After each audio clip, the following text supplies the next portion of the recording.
Secretaria de Gestão e Controle está aqui para auxiliar a Secretaria de Planejamento, que voluntariamente solicitou esse nosso auxílio, né? Não foi uma interferência nossa, uma determinação do prefeito. A Secretaria de Planejamento procurou e falou: a gente quer fazer a coisa da maneira correta, transparente. Sabemos que a Secretaria de Gestão e Controle tem atuado dessa forma, tem atuado com o controle social, a participação popular. Então nós queríamos saber como fazer corretamente essa audiência pública, de maneira que a população possa discutir, que a gente possa apresentar esse trabalho e que efetivamente, havendo a concordância, havendo o consenso de enviar isso para a Câmara Municipal, os vereadores também tenham condição e tranquilidade para apreciar o projeto, sem que haja uma desconfiança, ou que parem dúvidas sobre a forma de elaboração. Então, o que nós pensamos para essa audiência pública? Em primeiro lugar, a gente pensou em fazer uma convocação com uma antecedência mínima de 14 dias, que daria tempo de todo mundo se preparar, de desmarcar compromisso para estar aqui hoje. Então, a primeira coisa foi uma convocação, ao contrário do que poderia ser nas urgências que as questões políticas têm, que a gente procurou então fazer isso. Colocamos, em primeiro lugar, um prazo de convocação grande para todo mundo poder desmarcar compromisso para aqui. Em segundo lugar, que é muito importante, na publicação do edital do convite, nós já colocamos qual que é o projeto de lei. Ou seja, aquilo que efetivamente vai ser mandado para a Câmara, salvo se, em fruto do nosso debate aqui realizado, houver alguma proposta de emenda, de alteração do projeto de lei. Mas não é então uma audiência pública que vocês vão ver diretrizes, que vocês vão só avaliar teorias. Não, é o que efetivamente vai mudar. Além disso, para vocês visualizarem o que essa lei traz de novo e o que ela mantém de antigo, nós pedimos, e foi feito um excelente trabalho pela Secretaria de Planejamento, de fazer o que a gente chama de depara, né? Que é uma planilha indicando o que muda, ou seja, qual que é a situação atual e qual que é a proposta do projeto de lei em relação a alguns temas importantes. Por exemplo, perímetro urbano, zoneamento, diretrizes viários, os grandes temas. Então a população tem condições de avaliar. Dentro disso, tudo foi colocado no edital de convocação. No convite da audiência pública, tínhamos o projeto de lei e tínhamos esse chamado depara, essa planilha comparativa muito bem elaborada pela Secretaria de Planejamento. Então todos que estão aqui hoje tiveram condições de, nesse período de 2 semanas, ler o projeto, ler esse depara. Algumas questões são complicadas no seguinte sentido: é um documento técnico, sendo um projeto de lei, ele não tem como fugir tanto da redação jurídica, sendo um projeto de lei de urbanismo, não tem como fugir tanto da redação técnica de urbanismo. Então nós estamos aqui hoje, inclusive, para tirar dúvidas. E ficou também um canal de comunicação acessível a todos. E esse canal permanece ainda. Se alguém tiver dúvida: eu não entendi o que significa isso, o que é Z11, nem sei se tem isso, mas Z11, Z18, né? A gente mesmo que é da área, não da área de urbanismo, a gente tem dúvida mesmo, né? Então a gente está à disposição aqui hoje, primeiro, para também tirar essas dúvidas.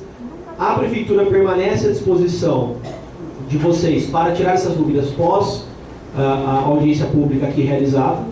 E o objetivo hoje, então, é apresentar para vocês, em primeiro lugar, a Érica vai fazer isso, a Érica, que é arquiteta da Secretaria de Planejamento, coordenadora dos planos locais, servidora de carreira seríssima, muito respeitada internamente na Prefeitura, e ela vai fazer uma apresentação para vocês sobre o projeto de lei, e aí a gente vai abrir para as perguntas. Em primeiro lugar, a gente tem as perguntas encaminhadas aqui por escrito, e algumas pessoas que preencheram os formulários poderão vir aqui também fazer a pergunta oralmente. Uma outra coisa que nós fizemos foi conversar com o Ministério Público antes da realização dessa audiência, que boa parte dos senhores sabem que a promotoria teceu algumas críticas e algumas considerações em relação a projetos de lei anteriores, a forma de debate e realização de audiências públicas.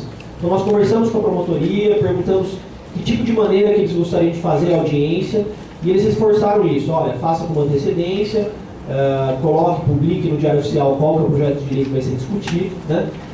E coloque uma oportunidade das pessoas também de pedirem alterações ao projeto de lei, alguma emenda, alguma coisa. Então, dentro do formulário que está sendo entregue aos senhores, existe essa possibilidade de vocês proporem alguma emenda, alguma alteração nesse projeto de lei antes que ele vá para a Câmara. E o nosso compromisso está aqui no regulamento da audiência pública, é responder isso de forma fundamentada, ou seja, se houver o acolhimento ou a negativa dessa proposta de emenda, de alteração, ela será respondida de forma fundamentada, então, essa nossa resposta. E mais, e se houver o acolhimento, ou seja, a gente aceitar alguma coisa que foi discutido aqui, entendermos, o professor entender que é adequado, que isso reflete uma necessidade, ficou um compromisso nosso, pelo decreto aqui, pelo convite, de publicar de novo o projeto de lei antes de mandar para a Câmara. E esse projeto de lei permanecer sob exame. Então, por isso, gente, o que nós queremos? Nós queremos dar a transparência necessária, nós queremos permitir o controle social e a participação popular na formulação de um projeto de lei que trata de regras de uso e ocupação do solo, ainda que em alguns casos mais genéricas, da região dos senhores, né? A gente fica à disposição se tiver críticas, sugestões, reclamações quanto ao procedimento, tá? Mas nós procuramos fazer isso da maneira mais adequada possível.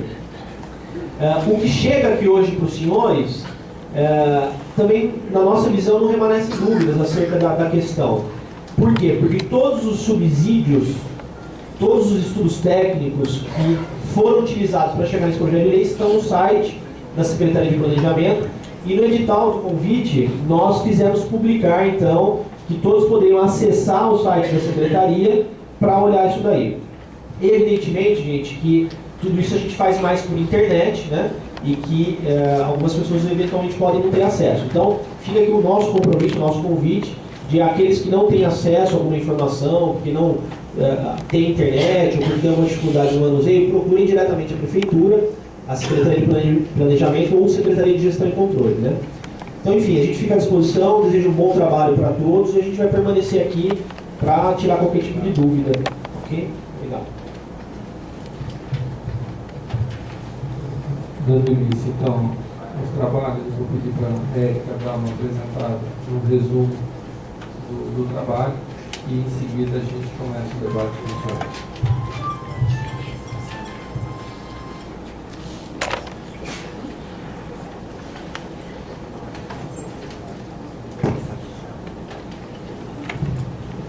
Boa noite a todos.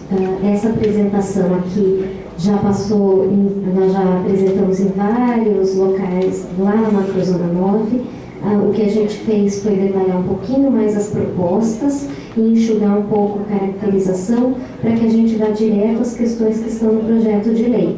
Então, eu vou passar as apresentações. Eu primeiro vou falar um pouquinho da metodologia que a gente utiliza para fazer os planos locais aqui dentro da equipe técnica da Prefeitura, da Secretaria de Planejamento, e depois eu vou falar sobre as propostas mesmo da Macrozona 9, tá bom? Primeiramente, o relatório das macrozonas, né, ou dos planos locais. O que é um plano local? Para quem ainda não acompanhou os nossos trabalhos, em todas as reuniões que a gente faz com a comunidade, a gente explica o que é um plano local, que é para as pessoas entenderem exatamente até o nível do nosso trabalho, né? Até que ponto ele vai, que nível de detalhamento que cabe nesse plano e que nível que já passa a ser um plano setorial de educação, saúde, né? Esse é um plano que é a base para os planos setoriais. Então, o que é? É o detalhamento dos objetivos, diretrizes e normas definidos no plano diretor. O plano diretor detalhou uma série de coisas e agora a gente está olhando com uma lupa um pouco mais de perto cada uma das macrozonas. Então, isso de acordo com o Estatuto da Cidade, né? A gente está fazendo tudo nas normas do Estatuto da Cidade. Quais são as finalidades desse plano local? Adequar os parâmetros de parcelamento, uso e ocupação do solo às condições ambientais, urbanísticas e socioeconômicas. Ao longo do tempo, o zoneamento se defasou, as questões de diretrizes viárias e circulação também já não estão mais atualizadas, então o que a gente faz é essa atualização. Detalhar as políticas setoriais e definir as diretrizes viárias de preservação e recuperação ambiental. A estrutura dos planos locais, conforme foi decidido pelo Conselho da Cidade, pelo Concidade, essa é a estrutura dos planos locais de gestão. A primeira parte é a caracterização da macrozona, é ali que a gente faz todo o diagnóstico dos problemas e das potencialidades de cada uma das 9 macrozonas do município. Depois partimos, a partir desse diagnóstico, né, de verificar quais são as potencialidades e os problemas, a gente passa a fazer as diretrizes e propostas para essa macrozona. E, por fim, a gente estabelece um sistema de gestão participativo, a exemplo do que a gente já tem na macrozona 1, por exemplo, que é uma forma da população e entidades participarem das decisões e do que acontece naquela porção do território. Qual é a metodologia de trabalho que a gente utiliza para fazer cada uma dessas etapas do trabalho? Em primeiro lugar, a gente organiza uma equipe de trabalho, a gente reúne pessoas que têm conhecimento do sistema viário, de uso e ocupação do solo, o pessoal do meio ambiente participa com a gente e a gente faz o diagnóstico, o levantamento que consiste em levantamento de dados internos e de outras secretarias. A gente verifica tudo que temos dentro da secretaria e da prefeitura como um todo relacionado àquela região. Depois a gente vai até o local e faz quantas vistorias necessárias para a gente conhecer a região como um todo. Fazemos o registro fotográfico, que vai auxiliar até na elaboração do caderno ilustrativamente. E a gente analisa os dados, tudo que a gente coletou, tanto em campo quanto materiais de outras secretarias e da própria CEPLAN, a gente analisa esses dados. Tudo isso que a gente fez, a gente transforma numa apresentação e leva para que a população conheça nas reuniões participativas. Ali a gente vai fazer a validação do diagnóstico técnico e propor a inclusão de outros dados. A população participa muito. Você esqueceu de falar tal coisa, ou você poderia falar mais sobre isso, a população nos ajuda muito. Aí a gente busca os dados que eles indicam como importantes e acrescentamos no trabalho. E aí a gente consolida o diagnóstico. Está feita a primeira parte ali daquela estrutura, é a primeira parte.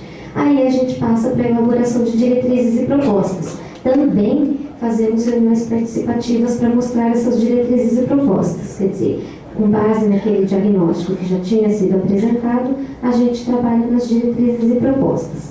A gente apresenta e discute com a comunidade e também abrimos a palavra para receber outras sugestões. Depois de receber as sugestões, a gente volta para o trabalho interno e avalia tecnicamente se as questões são plausíveis ou não. Depois disso tudo, a gente avalia e consolida o plano final. Novamente, fazemos reuniões participativas para validação do plano. Validado, ele é transformado num projeto de lei com auxílio da Secretaria de Assuntos Jurídicos. E esse é a nossa metodologia de trabalho. Aqui temos de todas as macrozonas que a gente já concluiu até o momento, o número de reuniões que a gente faz por macrozona. Varia muito, porque tem uma macrozona que é mais adensada, outra menos adensada. Mas, em geral, todas as macrozonas são feitas reuniões não só com a população, como também com os conselhos, CMDU, com cidade e com o DEMA. Então, aqui estão as reuniões para a macrozona 9, nós fizemos um total de 31 reuniões. É uma região grande, então a gente ia até o local e repetia a mesma apresentação em 3 pontos da macrozona, pelo menos, em período noturno, para que a população pudesse participar. Bom, agora eu vou começar a falar um pouquinho sobre o plano propriamente dito. O projeto de lei da macrozona 9 é essa porção do território. Ela foi destacada da macrozona 5 no plano diretor de 2006 por ser uma área encravada com dificuldade de acesso. Nós vamos ver mais para frente um pouco mais sobre isso. Volta um pouquinho. O projeto de lei foi encaminhado em dezembro de 2010 para a Câmara e o número do projeto de lei é o 17 de 2010. O projeto foi concluído em julho, mas até que a gente fizesse todas as elaborações de projeto, de lei, etc., foi em dezembro encaminhado para cá. Aqui, eu não vou ler tudo isso para vocês, mas é só para mostrar os locais das reuniões, das 31 reuniões que a gente teve sobre a macrozona 1. Então, teve algumas no Salão Vermelho e outras na própria região. Então, no Teatro de Convivência do Padre Anchieta, na FAC, né?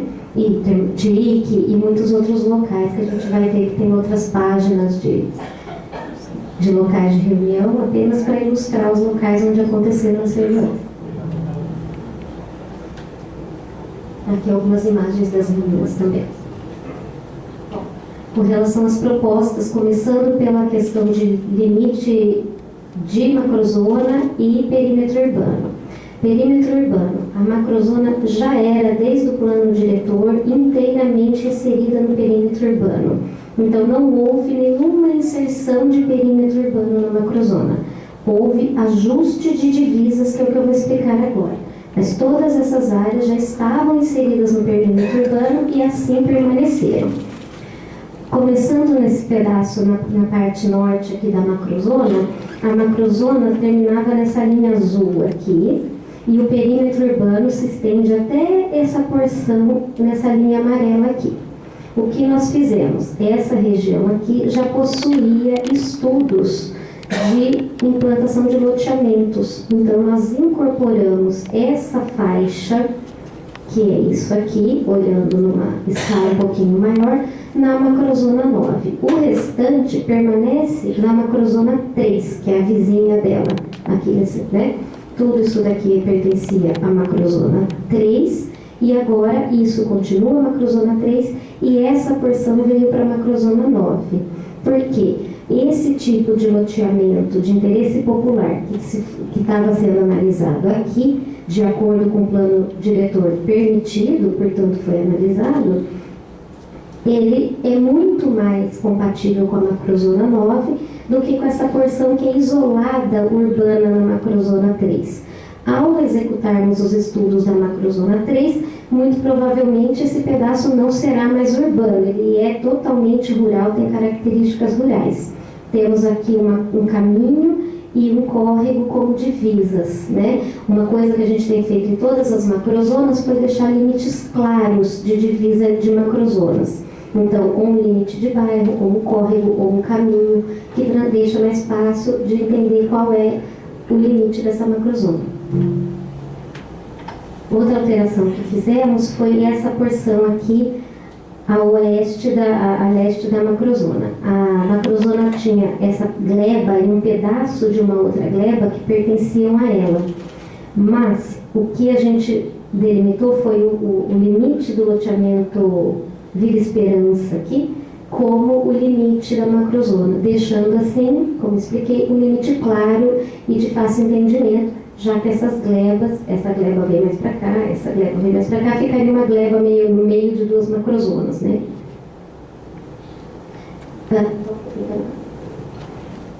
E com relação a essa porção aqui de baixo, aqui é o aeroporto dos Amarais, e essa porção aqui de baixo, a macrozona acabava nessa linha azul.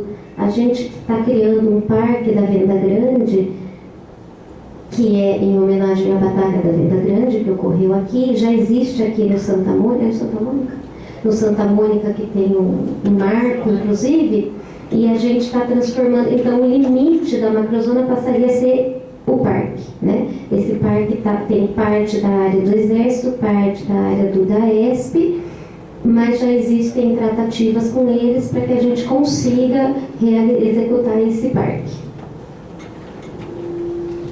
Aqui, resumidamente, tudo isso que eu falei, a gente tem um demonstrativo do que entra e do que sai da macrozona 9, sempre repetindo tudo já dentro do perímetro urbano. Então, entra esse pedaço para a macrozona 9, esse pedaço sai, parte para a macrozona 3, parte para a macrozona 4, e esse pedaço sai, passa a pertencer, esse pedaço entra e passa a pertencer à macrozona 9.